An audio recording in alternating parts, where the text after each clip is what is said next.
Hi, everybody. My name is Alex, and I am the events director for Brookline Booksmith in Brookline, Mass. And I can already see that you guys are from literally all over the place, which is awesome. Um, I think one of the best things about virtual events is that we get to meet people from like everywhere, including Sweden, I see. So thank you so much for being here today. Thank you for deciding to spend your time supporting two amazing authors and an independent bookstore. As you know, this is a pretty rough time for everybody. Bookstores are hurting, authors are hurting. If you'd like to support us or the authors, please definitely click on the links that are in the description or the button at the bottom of your screen. You can buy books from us. We'll ship them anywhere to the US, unfortunately, not to Sweden, but everywhere else. And sorry, there's a cat climbing up my chair. I didn't shut my door, and that was a mistake. And if you would like to know more about what we're doing, we have a pretty amazing YA lineup continuing through the rest of the summer and into the fall. So feel free to take a look at our website or join our mailing list and all those fun things. I will drop links here in a useful fashion sometime in the future. So today I'm taking a break from what I do with 95% of my day, which is basically answering emails and creating incredibly ornate informational spreadsheets to do something that is genuinely delightful and fun. This is not an event that I really wanted to hand to anyone else because it just makes me so happy that we're able to do it.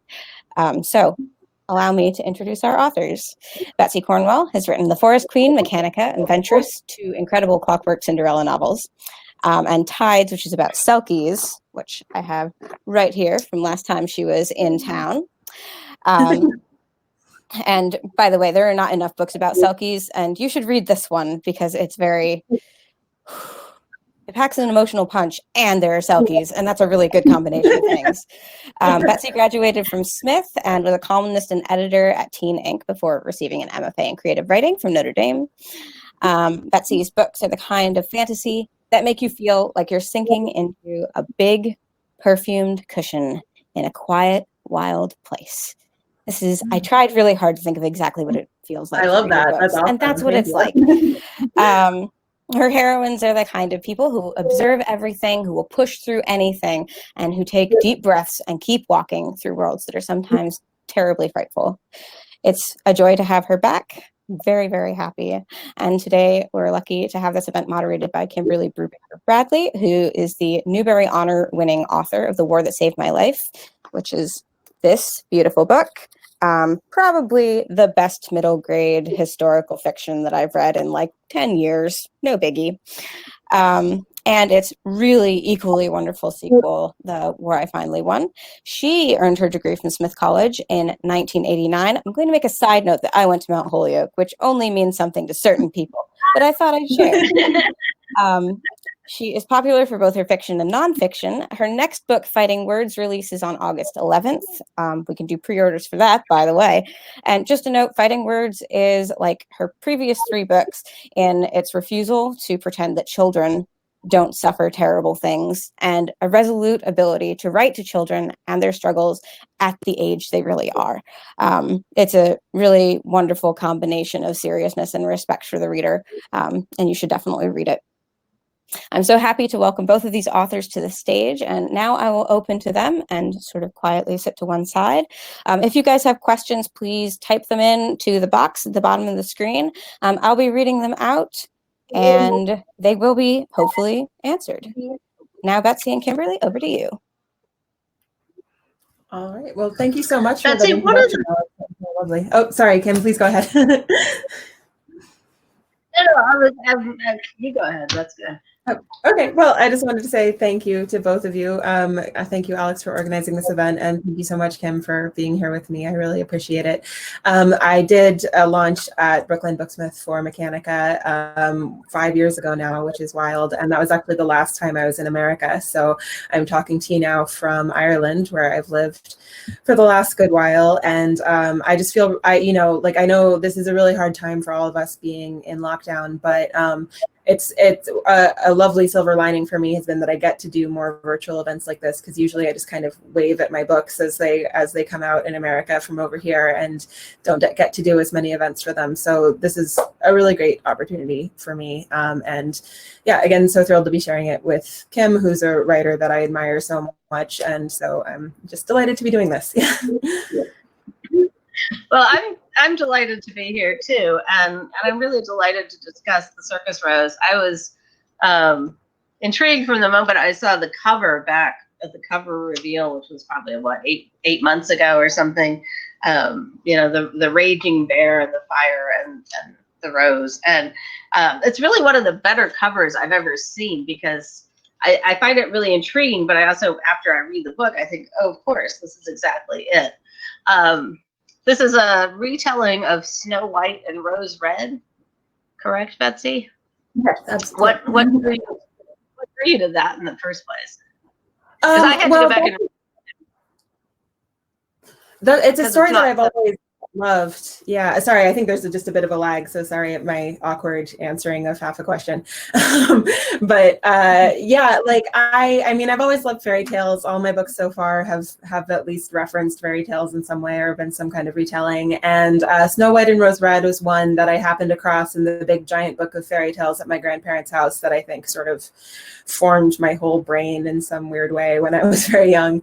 Yeah, just like it is also a tale collected by the Brothers Grimm, like Snow White and the Seven Dwarfs, but the Snow White character in Snow White and Rose Red is not the same fairy tale lady as Snow White and the Seven Dwarfs. But there are, I think, some thematic overlaps there. Like I took a class when I was at Smith called Fairy Tales and Gender, which was, again, very formative.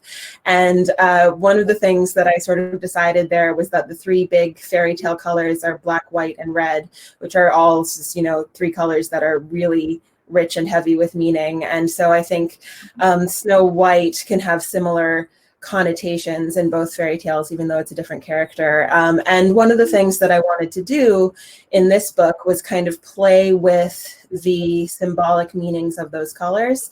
And so I tried to sort of question the association of whiteness with purity and goodness, and blackness with, evil and sorrow and menace and mourning and that kind of thing. So I was interested in a circus as a place where sort of smoke and mirrors and shadows are good and wonderful things, and that darkness can kind of leave space for a lot of beauty and richness, and that it's also like the color of the earth and that kind of thing. And that whiteness, I think, can be a bit sterile and clinical, and can refuse to allow for shades of gray, even though that's kind of a bit of a pat comparison.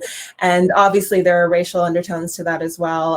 And so one of my two narrators, Ivory, who's the stand-in for the Snow White character in the source tale, has brown skin. And that's something that, I tried to approach as sensitively as I could as a white writer.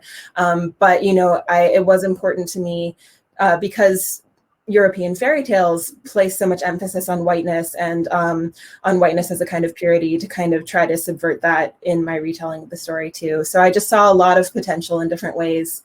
I think of this as a kind of almost more of an image-based story than a plot-based story in a way. And I just saw a lot of potential for interesting images and ways to kind of subvert the thematic concepts in the original story. That's a super long answer, but yeah. That all makes perfect sense to me, and I enjoy hearing you talk about it. And one of the things that struck me, I mean, I caught on with Ivory with the brown skin, but this is clearly set in an imaginary world. I mean, it's the same as Mechanica, the same main world, correct? And so the blackness or the brown skin doesn't really have the same overtones as and I think that carries through with the queer representation too, because I mean, one of my favorite characters really is Tam, who's a fairy, and the fairy are not male or female; they're fairies.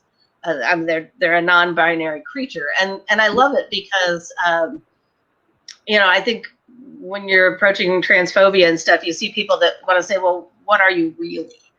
And you really are what you say you are, but this character just really is not one. There isn't an answer that's male or female, and it's so matter of fact that I really loved it. Was that where did you get that from in the world building? I think, well, so like you said, this is the fourth book in this kind of universe that I've written about, and it was super loosely connected. And so the idea was always that the Circus Rose would be a standalone novel, that you don't have to read the other ones, but that there are little references to the other books, you know, if you have read them. And so in Mechanica and Venturous, my Cinderella kind of duology, there is this country called Fairy, which is populated by people who are non-binary and use their own pronoun. And so it was important to me to make one of those characters a main character and not kind of just continually brush them off to the side, which I don't think that's what I was doing, but like, you know, I wanted to centralize a Fae character. And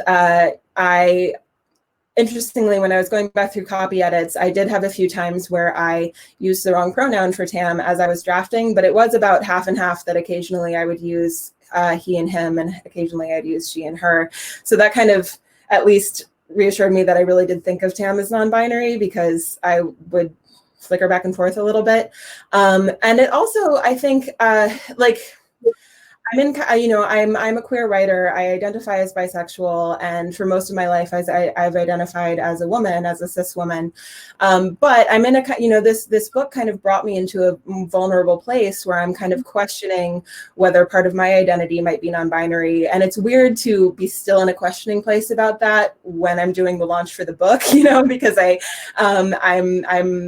I'm still in a place where I'm just thinking about it. But that's just something that I would sort of hope the book would do a kind of opening up for the reader. Because one of my goals with Tam as well is Tam is the love interest for Ivory, who I mentioned before. And Ivory is a young woman who's only ever been attracted to men until she meets Tam. And then that kind of asks her to open up her own identity and her own perception of her sexuality in a different way. And I was hoping that maybe it would do that for some of my readers as well, that, Tam's one of my favorite characters in the book too. I like to think that Tam is quite attractive. And so maybe a reader might experience an attraction to Tam in a way that might just make them think about some new things. That would make me happy. It's interesting to me because I see Tam as an attractive character, but as you're saying that, I realize you don't ever put a physical description of Tam really in there. You talk about Tam's voice, but I couldn't tell you what color skin Tam had.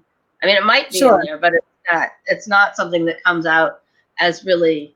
Yeah, I think I put it in like just once or twice, and I talked about the fairies all have blue freckles and stuff like that. But I tried to. Yeah, like I tried to sort of not assign too many sort of characteristics that would lead readers to decide, oh, Tam is really a boy, or oh, Tam is really a girl, you know. And but I think, you know, obviously for non-binary people in the real world, like, it can have any number of gender expressions and sort of like codings for how they present themselves that don't make them any less non-binary. It could look like the most feminine or masculine person in the world. But, you know, I think sort of in this context, I wanted Ivory to feel a really embodied attraction to Tam. So I wrote a lot about her feeling attracted. But, you know, I think that has a lot to do also with just the chemistry between them, hopefully. So. Yeah, and to me, I mean, that's actually something, oddly enough, I try to do in my fiction also. Although it's mostly historical fiction, which is, you know, grounded in a real place and time. But I once had an editor say, we've been through the book and we cannot figure out what color eyes your character has. And I said, that's because I don't care. And they said, really? And I said, go for it. Because for me, I want the reader to be able to have a representation in their mind of who that character is. Now, I mean, you have to you have to have the character grounded. It can't just be any random, you know, they have to be a real person. But at the same time, that makes complete sense to me. And you said a minute ago that you call it not plot driven, that it was more thematic driven. And that's, I wouldn't say my books are thematic driven. Well, I mean, maybe, but certainly I wouldn't say they were plot driven. I would never ever say that, because that's not how I start. How do you start when you're writing? Well, what was the first thing that led to this?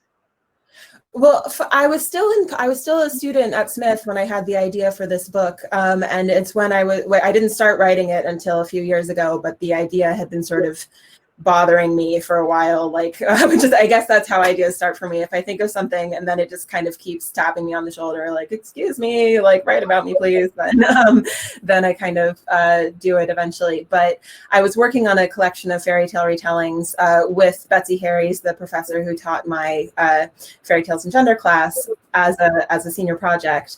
And so I was thinking about putting a feminist lens on fairy tales in different ways. And a circus immediately seemed like the lens I wanted to look at this story through. And I think, thinking about it now, I think a lot of these things I don't realize while I'm writing. Like, I try to write a first draft fairly quickly, both because I hate writing first drafts, my least favorite part of the whole thing, and also because I do find I tend to get things out on the page that are more interesting if I don't overthink them. I overthink everything in my whole life, so I try to get a first draft out before I ruin it with stressing out about it. But I think that's the reason. So, the spark for the idea came from, I was working on a collection of fairy tale retellings anyway, and I think what appealed to me about a circus for this story is this kind of combination of like positive darkness and performativity, because I think part of the book is about the characters performing their various roles. Like, Ivory feels like she has to kind of take care of everyone else in her family. I struggle to give too much. I won't give anything away if you know anything about the source tale, but like, the bear is not all that the bear seems to be. And there's a lot of people who are sort of performing roles with varying degrees of authenticity. And so I think that's a big part of what the circus was about for me. And I also grew up, my grandparents took me to the Big Apple Circus every year since I was, 2 years old. So it certainly was part of my subconscious my whole life as well. And I also like, I kind of like the collection of freaks idea. I mean, the mother, who's the mistress of the circus and owns the circus and is, the position of power, is also a bearded woman. And one of my very favorite details is that, her daughters who are narrating it don't ever try to say she's bearded, but she's still pretty. I mean, there's never a but. There's, she's bearded and she's beautiful and she loves her beard. And, you don't go into what made her have a beard. Is there something wrong with her with the beard? And you kind of approach everybody like this. To me, there's this, and I think it's the strength of your world building, is just to say, here's how it is, and move on from that, and not try to excuse everybody or give all the reasons behind it, and just let them be who they are. So that's one of my very favorite things. And I was glad her beard got back. Thank you. Well, that feels really insightful, and I hadn't realized that I hadn't said she's bearded, but now I'm delighted and relieved that I did not. But yeah, that actually is that seems very insightful. That's exactly the kind of ethos I wanted to go for. That the circus is normal to Rosie and Ivory, and right, it is this kind of I try not to read too many reviews of my books when I come out, but of course I do. But one of them I read a few days ago that made me really happy said that the book creates a safe space for queer readers. And I thought maybe part of that is that, it's this sort of found family, this chosen community of people who don't find heaviness in their difference, but sort of find joy in it, which has been certainly my experience with the queer community that I found, and all the chosen family that I found. Like I write a lot of personal essays and nonfiction for adults as well. So anyone who's read that will probably know that I'm not in a lot of contact with my own parents. And so I've really had to create a chosen family for myself in adulthood. And that's something that has been really powerful and positive for me. And I think a lot of queer people share that experience. A lot of people for many different reasons share that experience. And so I think that is something that was just made sense to me that this was this family that had built itself from different places and come together. And it was also really, I really wanted to have a bearded lady who just was obviously beautiful and everyone knew she was beautiful. And she has these two conventionally handsome men who both adore her, and I wanted that to just be, of course they do. So right. And found family is important to me, both in my life and in my writing. And that's something that comes up in the last several of my books too. And I think that it's really reassuring to readers, especially those because we're writing for the same sort of traumatized child or something. I mean, the people for whom everything hasn't been, just the straight and normal narrative path that everyone expects. And so you're saying, well, maybe your family of origin doesn't turn out to be the way you want, but you get to create this family that's going to be the right place for you. I mean, I know that's what I'm saying a lot of the times. And that's now, I mean, Ivory and Rose and Mama are all a really lovely family. And, they just love each other and understand each other in a way that it's like a nice breath of fresh air sometimes. But at the same time, the bear becomes part of the family.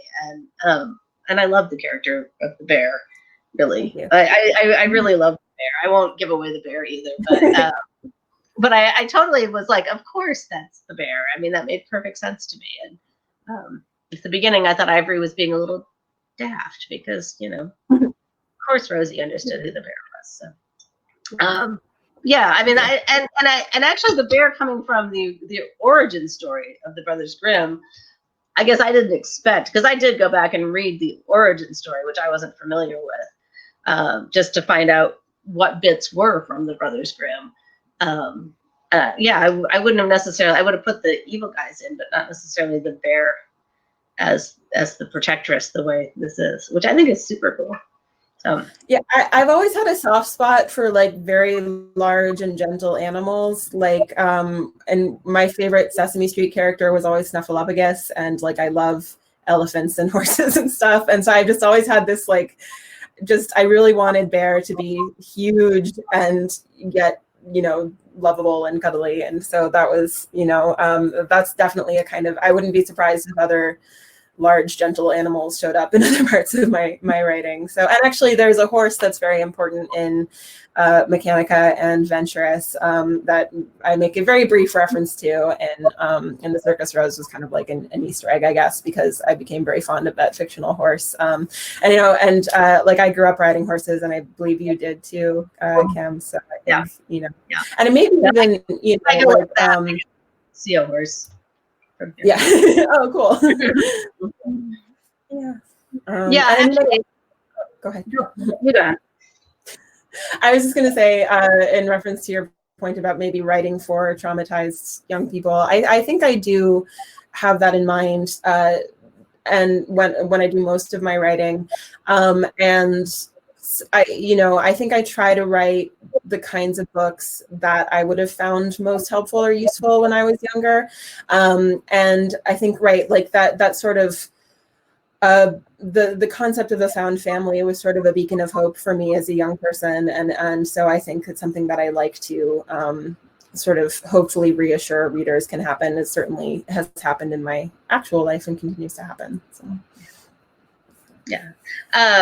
Yeah, I mean, I adore The Horse and Mechanica, and I read that before I knew you, and so I knew right away that you knew horses. I mean, because you can't write a horse that well without really knowing a horse, and I think that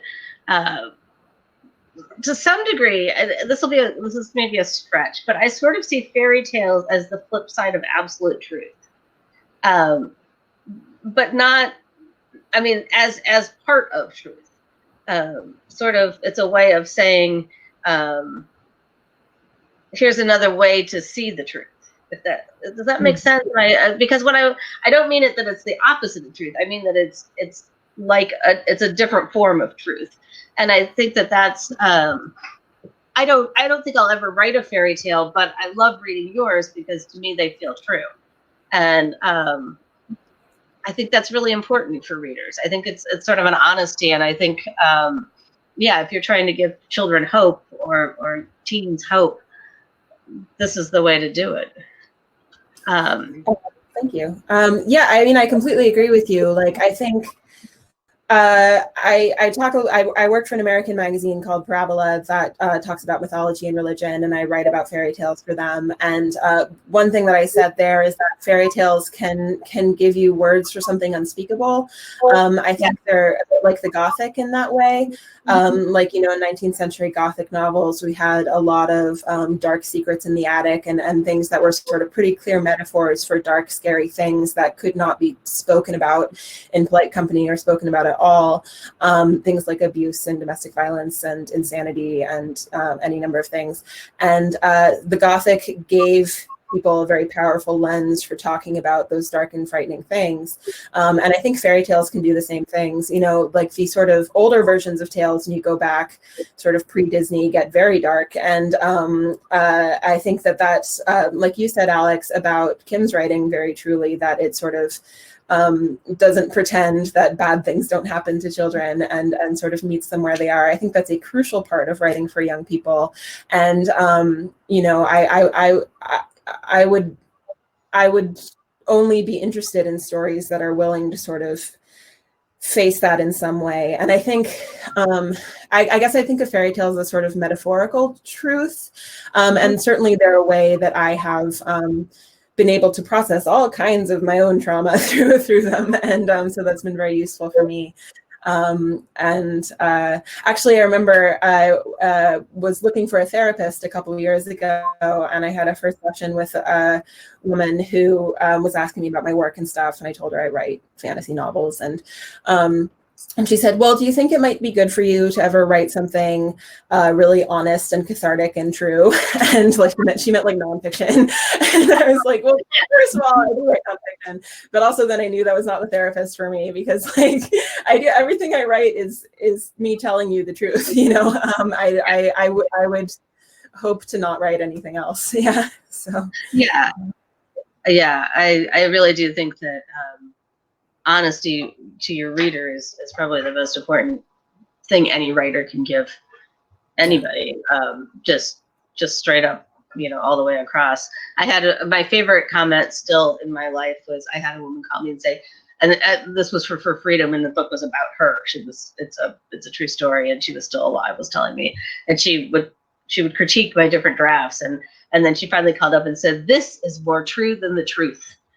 And that was my favorite line ever, more true than the truth. So that's kind of the standard I try to hold myself to. And I feel like that's exactly where you're going here. Now, you talked about the bear being the animal, but, you know, toward the end of the book, there's an awful lot of other animals that get involved. And that's not really part of the original fairy tale. What brought you to the snake and the birds and all of that? Yeah, that's a good question. I think, like I said, I try to write first drafts quickly and sort of see where they take me. I'm more of a pantser than a plotter, if that's still a term people use.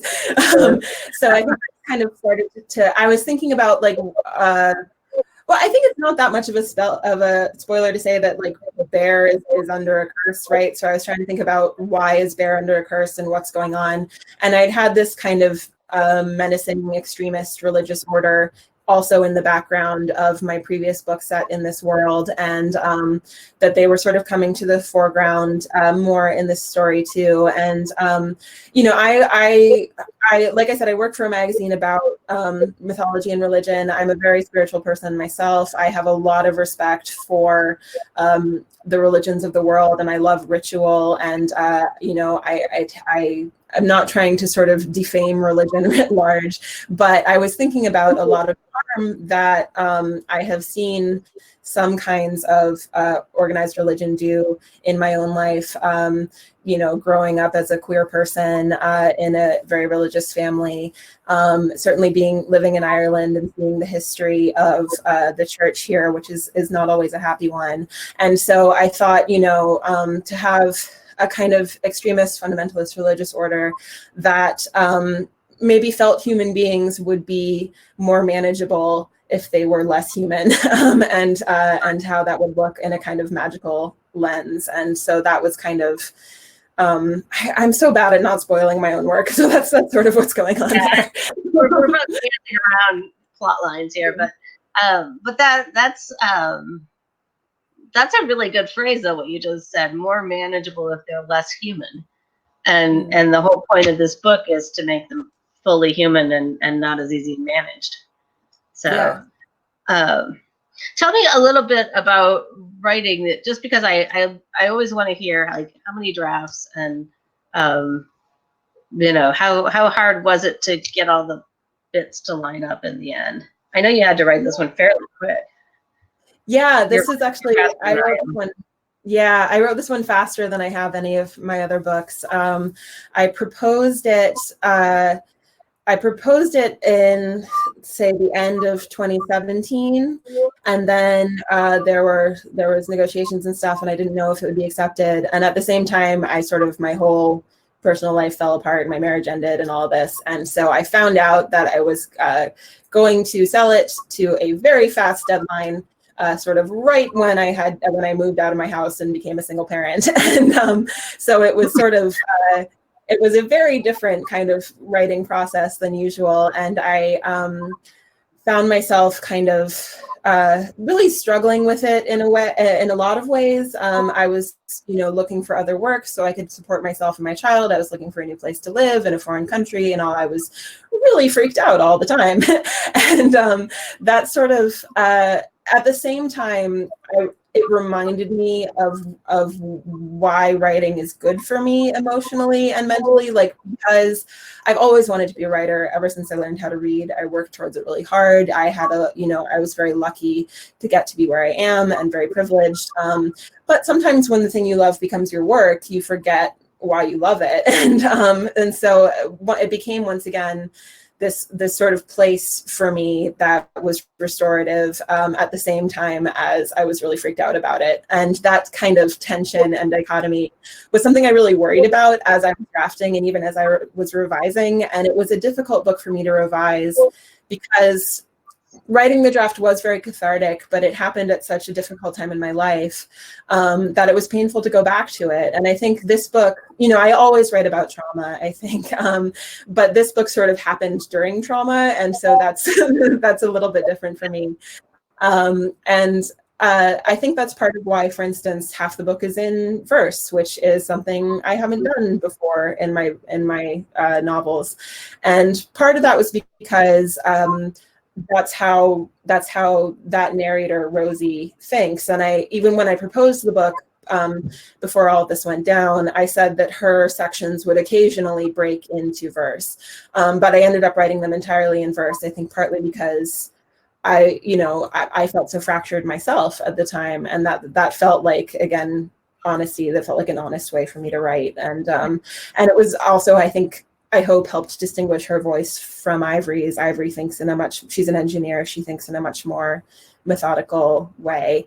And now, the editing process, then I found it very painful to go back and do edits. I'm very good. My editor, Lynn Palvino at Clarion, is amazing. She really held my hand through a lot of them, I think. And I got another classmate from Smith, Eleanor Lane, who beta read for me and was a great help. And I think, so this book feels more collaborative than my previous ones in that way, certainly emotionally collaborative. But the funny thing is, even though the book was so hard to write, looking at it now, we finished writing it a long time ago. By the time a book comes out, it's like talking about a class you took 2 years ago or something. But looking at it now, I'm kind of proud of that. And I think I can see the sort of rawness of how I felt there on the page, and I'm glad that I was able to put it there, and so this is a book that felt very different in its process from my others, but I'm at the end of the day, I'm actually happy with how that happened. It felt rough a lot of the times, but I'm glad that sort of rawness is there, if that makes sense. Yeah, no, it actually makes perfect sense to me. And I was going to ask you about your decision to make Rosie's section poetry, in part because I am such a crap poet, and I I hate bad poetry. It absolutely wounds me. And that's part of the thing that keeps me from ever being a poet, because I can't live with my own bad poetry long enough to turn it into good poetry. I can live with my own bad prose, thank God, forever. Well, not forever, but I mean, I'll write it and say, yeah, that's crummy, but we'll get back to that. But the poetry, I just can't do that. And I really liked, I very, very much like how you advance the plot for the poems, even though they're a smaller part. And I like the way it differentiates the characters. But I also did think, like you, that it really does suit Rosie in that way. And Rosie's kind of an interesting character because she kind of dissociates almost. Were you meaning to be like dissociation when things get overwhelming for her? Rosie's gone, and Ivory knows about that and is always the one pulling her back. And so to me, you were sort of in a very familiar mental health ground, and I'm assuming that that's what you meant by her. Yeah, no, dissociation is definitely a word I had in mind. Like, I think you're right. Like, this is a fantasy world, and I didn't feel able to use a lot of the sort of terminology that I would use if I was writing a contemporary novel. But I was thinking about like sensory processing disorders and autism spectrums, yeah, dissociation. And like, I myself, I like having been diagnosed with PTSD years and years ago, like dissociation is something with which I'm very familiar. And so I think that just, and also that she had someone that she was close to who had learned from her how to help her with it, because I think that's something that oftentimes people are told what will help them when they're having, I remember being very frustrated with many people for telling me what would help me when I felt like that. And, I think there's a lot of power in listening to the person tell you how to help them, and so I think Ivory's a good person to do that for Rosie, because she listens and understands what Rosie needs. That's one of the things I loved about their relationship, is I felt like they were seeing each other authentically and not trying to turn the other person into themselves. And that with Mama too. I mean, and I think that's, what we need. I hope, for queer children growing up, and I have some people close to me that I'm not going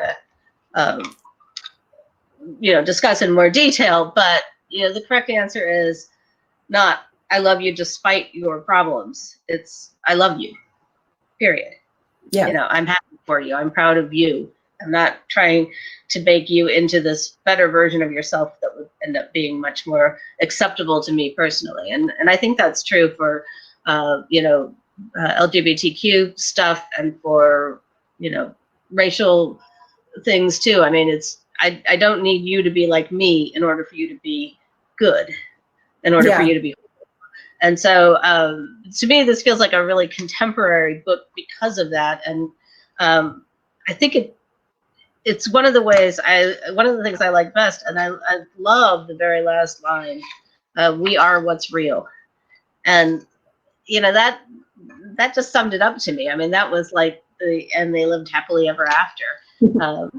I thought the last line was genius. So I'm so proud of you for this book. I wish I could just tell you, because also, as a writer and as somebody that has gone through hard stuff, trying to put those into the same span of time is just about impossible. I mean, I thought you were just so tough to get this through, and I was really eager to read it, and then just found it so absorbing. I quit thinking about, oh, here's Betsy's book that I've been looking forward to reading, and I was just reading Ivory and Rose's story. I mean, just right from like page 3, and when you know some of the background, I'm waiting to see how the background would be there, and I'm sure it affected your writing, but it doesn't affect the story. It doesn't affect the storytelling, and I'm so proud of you.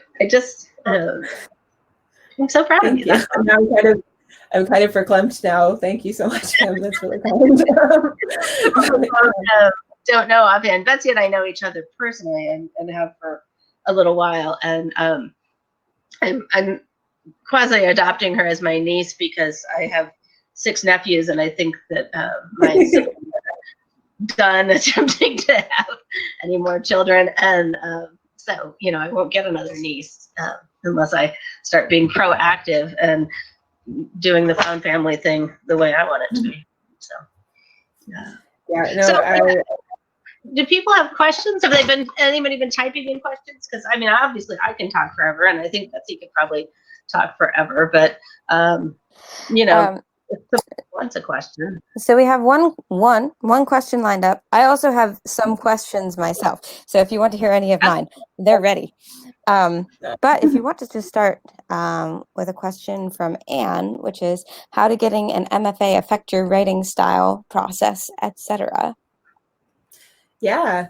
I'm still sort of just really touched by the last thing Kim said, so I just wanted to say, but yeah, like meeting Kim has been a great blessing of the last few years for me, and I really feel like you're a wonderful mentor and adopted auntie, and I'm so grateful to know you. I just couldn't let what you said go by without saying that.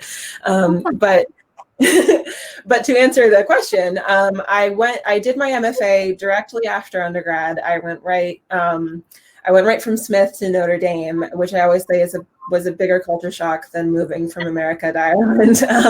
Like Smith is a progressive liberal arts college, women's college in New England, and Notre Dame is a big Catholic football school, and in South Bend, Indiana. I never really been. My mom's from Ohio, but I've lived in New England my whole life, and it was a huge culture shock for me. And the MFA itself was actually stopped me from writing poetry for a while because I was so intimidated by the poets that I met in my program who were really brilliant and doing this really complex, fascinating, amazing, incredible avant-garde poetry that I just felt like was just, I didn't even know what was going on, and I had been writing poetry since I was a child. It was one of the first kind of writings that I did. I ended up gravitating more towards prose because I cannot stop talking. It was 7 years after. So, okay, no, it was 7 years after I'd written my last poem that I started writing poetry again in the Circus Rose. And I think I just thought of it. And so that was something that the MFA kind of did that's maybe less positive, kind of, and intimidated poetry for a while. And I think some programs can do that. Like I went to a very literary avant-garde sort of program in terms of its faculty and a lot of the people there. And a lot of I made a lot of wonderful friends there, and I'm still in touch with some of my teachers. One of my favorite teachers that I've ever had was the director of the Writing Center at Notre Dame, and I'm incredibly grateful for the time I had there. It was a fully funded program, which is amazing. But I as a genre writer and as someone who wanted to write for young people, I did often feel like I was taken a little less seriously in the MFA. But I think that a cool effect that had was it sort of radicalized me in favor of genre fiction and children's fiction, because I was so determined to say no, this is awesome and this really is what I want to do, and it's just as awesome as 1,000-page novels about English professors cheating on their wives and that kind of thing. Very specific and yet so true. Yeah, but starting with all the negative things, I really did have a good experience at Notre Dame. Some of my best friends, some of my chosen family from my whole life are people I met there. I got to have a really wonderful internship at a big literary agency in New York that taught me a lot. I actually signed with my agent, who's a different agent, while I was doing that work. And I think, learning the ins and outs of publishing helped me to understand how to go about it in a professional manner. And it also introduced me to teaching. I taught my first fiction classes there, and it turns out I really love teaching. And I still teach creative writing here in Galway at the local university. And so I think the biggest benefits of an MFA program for me were learning how to make a life as a professional writer, including teaching, including publishing, the networking that I did there with my fellow students and the faculty. And in terms of style, I think people tend to come into an MFA program, especially the funded programs are very competitive. And so, you present your portfolio and you kind of know what your goals for yourself as a writer are, and they might be really not compatible with some of the goals of other writers. And I'm actually, at the end of the day, really glad that my program was like that they weren't just accepting and producing one kind of writer, because I don't think that's helpful for anyone. And it made me a better workshop participant, because I learned how to give critique toward the other writer's goals rather than what I would do if it was my story, which is, I think, an incredibly crucial skill for workshop participants.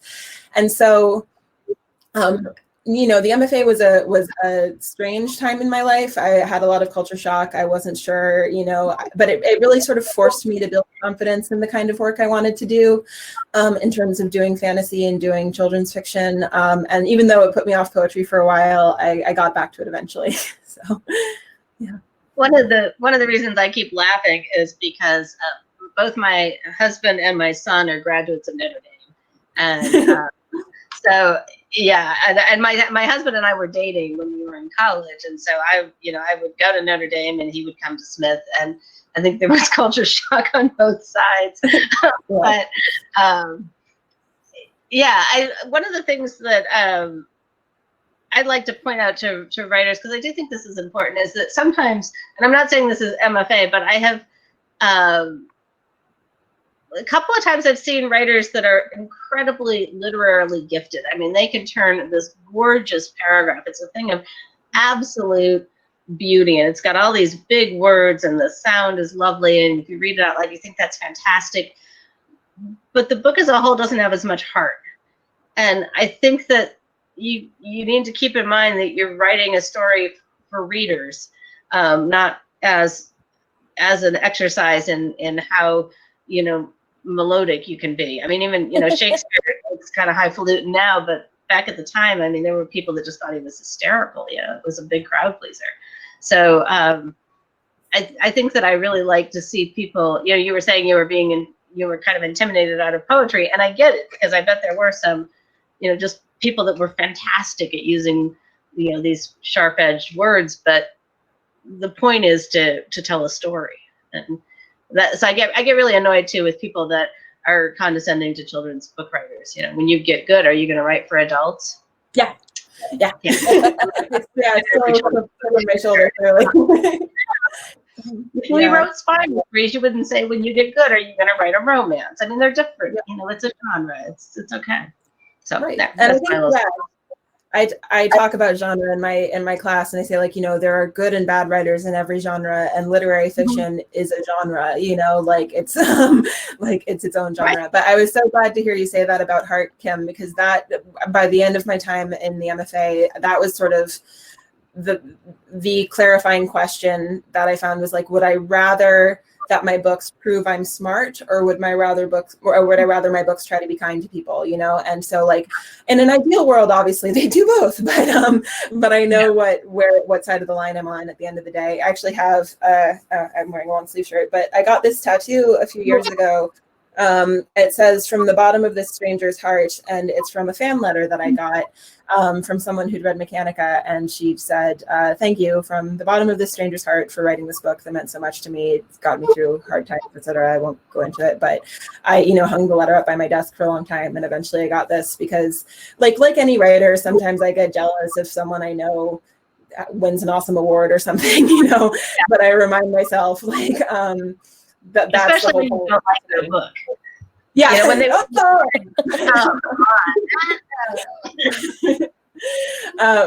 that, I think of the books that saved me as a young person, and that still do now, and there's nothing that's the whole reason I ever wanted to do it in the first place, so yeah.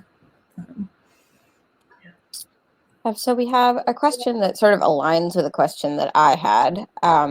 Kelly's question is, what other circus books and movies, etc., did you consume during your writing process? Which I assume is either several or zero. My question is sort of alongside that. Snow White and Rose Red is not the least known fairy tale, so there are definitely some other fantastic usages of it in YA. And I'm wondering whether you deliberately engaged with any of those, especially like Patricia Reedy or Margot Lanigan. Yes. So thoughts on those? Okay, so I definitely read The Night Circus by Erin Morgenstern, another Smithy, several years ago, and admired it greatly. But then I also several years ago watched this HBO series from like the early 2000s called Carnival, which is about a traveling circus in America, like during the Dust Bowl.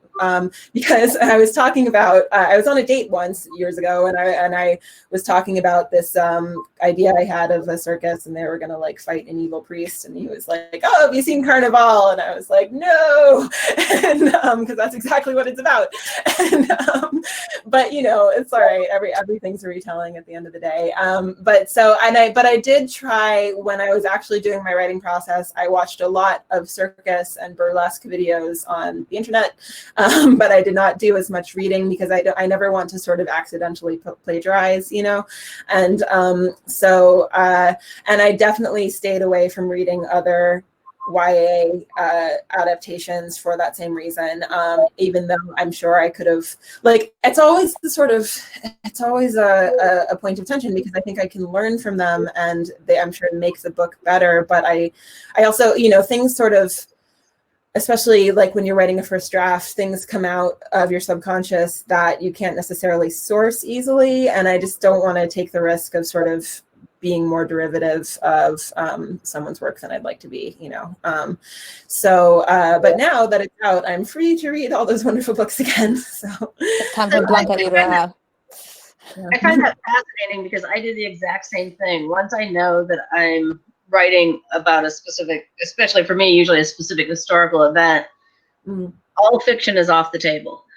You know, I'll read tons of nonfiction as research, but I really won't read fiction. So I just recently read Laurie Halse Anderson's Ashes because it was a book about enslaved people that was published when I was writing Jefferson's Sons, which is about enslaved people. And so I bought it and put it to the side and left it there for 10 years because, you know, Now I'm glad to hear other writers do that because I feel like I'm just gonna, you know, that's gonna worm its way in there somehow, and I want my story to be mine.